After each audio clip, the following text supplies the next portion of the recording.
আজকে আর তোমাদের সঙ্গে ব্লগ শেয়ার করছি না। সকাল সকাল রান্নাবান্না সব সমস্ত কিছু করে নিয়েছি, নিয়ে আর এই যে ঘরের কাজে লেগেছি। তো বন্ধুরা, গুড মর্নিং। সকলে কেমন আছো? আশা করছি সকলে খুব ভালো আছো, সুস্থ আছো।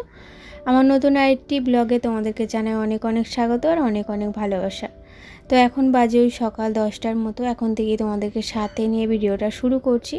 আশা করছি তোমাদের খুব ভালো লাগবে।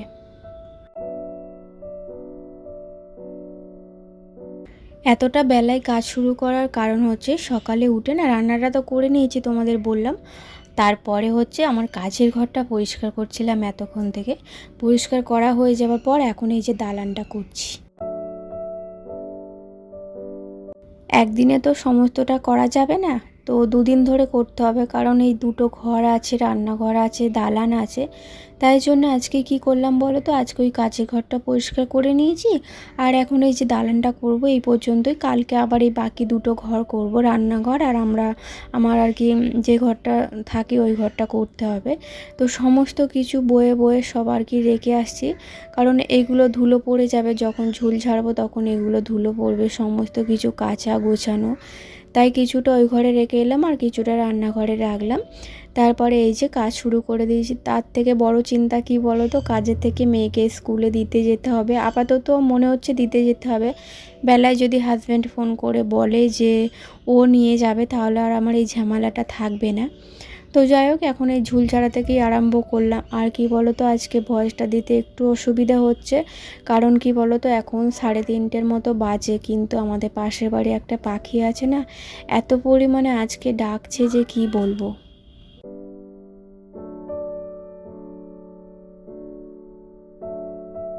এক এক দিন আমার এরকম ভয়েস দিতে খুব অসুবিধা হয়, যেমন মানুষের চেঁচামেচি, তেমন এই পাখিদের ডাকাডাকি খুবই সমস্যার মধ্যে পড়ে যায়, জানো তো। কিভাবে যে ভিডিওটা মাঝে মাঝে চিন্তায় পড়ে যায় যে কিভাবে ভিডিওটায় ভয়েস দেবো। দেখো, একটা চুপচাপ শান্ত নিরিবিলি জায়গায় যদি ভয়েস দিতে বসি, ভয়েসটা বেশ ভালোও হয়, কিন্তু আর এই যে চারিপাশ থেকে যদি এত আওয়াজ আসে, ভয়েসটা শুনতে ভালো লাগবে বলো? তো যাই হোক, আজকের দিনটা একটু ম্যানেজ করে নিও। প্রতিদিনই তোমাদেরকে বলি যে আজকের দিনটা ম্যানেজ করে নিও। কি করব বলো বন্ধুরা, আমাদের বাড়িটা এমন জায়গায় যে কি বলবো, আশেপাশে একটু শান্তি নেই কোথাও। তো আগে যেই বাড়িটা আমার ছিল না, কি বলবো বলো তো, আশেপাশের কোনো আওয়াজ তো দূরের কথা, একটা পাখিরও আওয়াজ পাওয়া যেত না। ফাঁকা মাঠের মাঝখানে থাকতাম, একদম নিরিবিলি, এসব কোনো ভাবনা চিন্তা থাকতো না, জানো তো। খুব ভালো ছিলাম, কিন্তু ওই যে একটাই সমস্যা, ঘরের মধ্যে জল ঢুকে যেত। আর এখানে জলটা ঢোকে না, কিন্তু এই যে আশেপাশের খুব সমস্যা, জানো তো। রাত্রিবেলা একটু শান্তিতে ঘুমোতে পারি না, দুপুরবেলা ঘুমোতে পারি না, আশেপাশ থেকে এত আওয়াজ চেঁচামেচি হয়।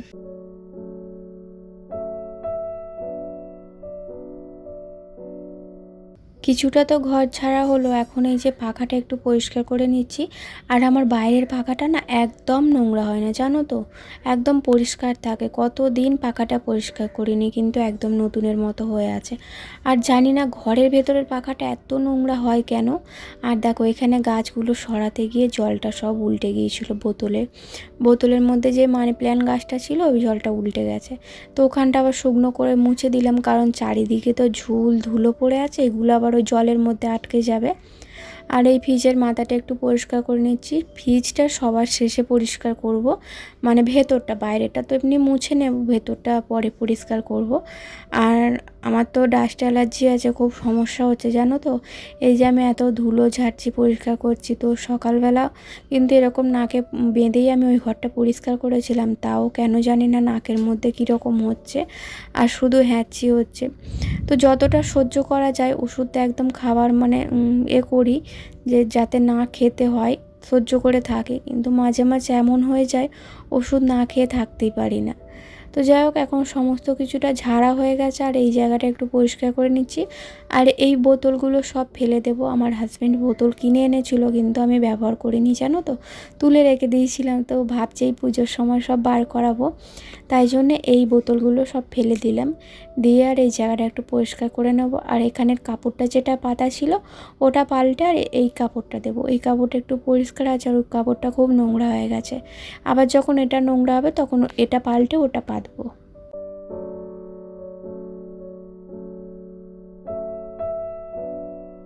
ভেবেছিলাম তো মেয়েকে স্কুলে দিতে যেতে হবে, তারপরে হাজব্যান্ড জানে যে আমি ঘর ঝাড়বো আজকে, তাই জন্য বললো আজকে দিনটা আমি দিয়ে আসছি। তো কাজের মধ্যেই একটু টাইম বার করে মেয়েকে স্কুলে দিয়ে এসেছে। আনতে মনে হয় আমাকে যেতে হবে, কারণ ওই সময়টায় আর ওর হয়ে উঠবে না। তো সব সময় তো আর সময় পাওয়া যায় না। তো যখন সময় থাকে তখন কিন্তু আমাকে দিয়ে আসতেও হয় না, নিয়ে আসতেও হয় না, মাঝে সাঝে এরকম হয় আর কি। তো ততক্ষণে আমার এই ঘর দালান সব পরিষ্কার হয়ে যাবে মনে হচ্ছে, কারণ এই তো সব ঝাড়া হয়ে গেছে, এখন শুধু এই নিচেটা পরিষ্কার করলে হয়ে যাবে। তোমরা তো এটা কয়েক মিনিটের ভিডিও দেখতে পাচ্ছ, আমি কিন্তু সকাল 6টা থেকে লেগেছি। আর কটা পর্যন্ত করেছি বলো তো, ওই 2:15 মতো তখন বাজে, 2:15 না, 2টো পর্যন্ত করেছি। তো এটা কয়েক মিনিটের ভিডিও তোমরা দেখতে পাচ্ছ। আর এখানে মেশিনটা একটু পরিষ্কার করে নিচ্ছে। আর কালকে রাত্রে না খুব বৃষ্টি হয়েছিল জানো তো, আর মেশিনটা সব ভিজে গেছে। মেশিনটা ভেজে নে মানে এর ওপরে যে নাইটিগুলো দিয়ে চাপা দিয়ে রেখেছিলাম, এই যে নাইটিগুলো, এগুলো দেখছি সব ভিজে গেছে। তাই নাইটিগুলো আর এর মধ্যে চাপা দেবো না, যেহেতু এগুলো ভিজে গেছে। তো এগুলো কেচে দেবো, দিয়ে আবার একটা অন্য ভালো পরিষ্কার টাওয়াল চাপা দিয়ে দেবো এখানটা। আরও অনেক কাজ বাকি জানো তো। তারপরে হচ্ছে ঘরটা পরিষ্কার করব, রান্নাঘরটা পরিষ্কার করব, তারপরে হচ্ছে সেলাইয়ের কাজ বাকি, অনেক কাজ আছে। 3-4 দিন তো টাইম লাগবেই। আর জুতোর একটা তোমাদের দেখাবো আমি, দাঁড়াও, এগুলো পরিষ্কার করে নিই, যখন গোছাবো তোমরা দেখতে পাবে। আর এই দিকটা তো আমার মানে রং করা হয়নি, আর এত পরিমাণে বালি ঝরছে ওই ঘরটা থেকে, তো কি বলবো, এক বাটি বালি বেরিয়েছে। আর এই দালানটা থেকেও তাই হচ্ছে জানো তো, প্রচুর পরিমাণে বালি ঝরছে, যেহেতু এগুলো রং করা হয়নি। আর আমার এদিকটা রং হয়েছে, কিন্তু এদিকটাতেও মানে বালি ঝরে ঝরে পড়ছে, সব রঙগুলো খসে গেছে আর বালিগুলো ঝরে ঝরে পড়ছে।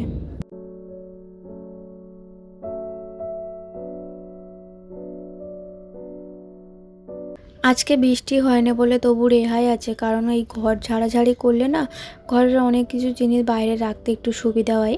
আর বৃষ্টি হলে তো সেই সবটা আর হয় না, আর বৃষ্টি হলে আমি কিন্তু ঘরও ঝাড়তাম না। আজকে বৃষ্টি হয়নি, কিন্তু মেঘলা হয়ে আছে জানো তো, এক ফোঁটা রোদ্দুর বেরোয়নি। তো কাচাকুচি আছে, এখন কাচাকুচি করবো না, এই ঘর ঝাড়ার পর যেগুলো বেরোবো সেগুলো আর কি কাচবো। আর এই যে দেখো আমার জুতোর নতুন র্যাক, তো এটা কিসের র্যাক তোমরা নিশ্চয়ই জানো, তোমাদের তো আগে বলেছি। তো এই র্যাকের মধ্যে আমাদের সমস্ত কিছু জুতো ধরে যাবে, যেগুলো আর কি বাক্সের মধ্যে আছে সেগুলো বাক্স সমেত ঢুকিয়ে দেবো, আর যেগুলো পরা জুতো সেগুলো এমনি রেখে দেবো। আর আমাদের তো অল্প কটা জুতো, তো এর মধ্যেই সব হয়ে যাবে। তো ওপরটা ভাবছি ফাঁকা রাখবো, ওপরটার মধ্যে ওই মানি প্ল্যান্ট গাছ একটু লাগাবো, বসালে দেখতে সুন্দর লাগবে। আর আমার ঘর কিন্তু একবার মুছা হয়ে গেছে, তোমাদের সঙ্গে সেটা শেয়ার করিনি। তো আবার লাস্টে একবার মুছবো, যখন সমস্ত কিছু গোছানো হয়ে যাবে তখন আর একবার মুছবো, কারণ এখন মুছেছি কিন্তু তাও ঘরটা নোংরা নোংরা মনে হচ্ছে। যখন সবার শেষে মুছবো তখন হয়তো একটু পরিষ্কার লাগবে। এখনও এই মেশিনের ওপরটা চাপা দেওয়া হয়নি, এইসব কাজগুলো বাকি আছে। তো এই যে দেখো কয়েকটা মানি প্ল্যান্টের গাছ এখানে লাগিয়ে দিলাম, দেখতে বেশ সুন্দর লাগছে র্যাকটা। আর জুতো যদি না র্যাক থাকে, এলোমেলো ভাবে জুতোগুলো যদি থাকতে দেখতেও ভালো লাগে না।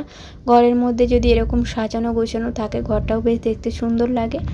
আর এই র্যাকটা তো আমার গোছানোই ছিল, শুধু এই ঝাড়ার পর এখানে একটু গুছিয়ে রেখে দিলাম, আর ওপরে একটু চাপাটা ভালো করে দিয়ে দিলাম। আর কয়েকটা বোতল এখানে রাখবো বলে জায়গাটা ফাঁকা করছিলাম, কিন্তু আবার ভাবছি নতুন বোতলগুলো বার করালে তখন আর এই জায়গাটা মানে হবে না, এইটুকুটা জায়গার মধ্যে ধরবে না। তো এই যে এখন শেষবারের মতো ঘরটা একটু মুছে নিচ্ছি, নিয়ে তারপরে মানে যতগুলো ফুল গাছ আছে, ফুল গাছ বলছি, ইনডোর প্ল্যান্ট আছে, সেগুলো সমস্ত কিছু ঘরে ঢোকাতে হবে। সব এই পাতকতলার মধ্যে রেখে দিয়েছি, ওগুলো এখন এই যে গুছিয়ে গুছিয়ে সব রাখবো। তো বন্ধুরা, আমার তো সমস্ত কিছু গোছানো কমপ্লিট হয়ে গেছে। এই যে দেখো, তোমাদের একবার ফাইনাল লুকটা দেখিয়ে দিলাম। আর এই গাছগুলো এখানেই ছিল, একটু পরিষ্কার করে গুছিয়ে রাখলাম। তো আমার দালানটা তোমাদের একবার দেখিয়ে দিচ্ছি, এই যে দেখো। আর আমার এই ঘরটাও পরিষ্কার করে টিপটপ করে গুছিয়ে রেখে দিয়েছি। তো বন্ধুরা চলো, আজকের ব্লগটা এই পর্যন্তই, টাটা।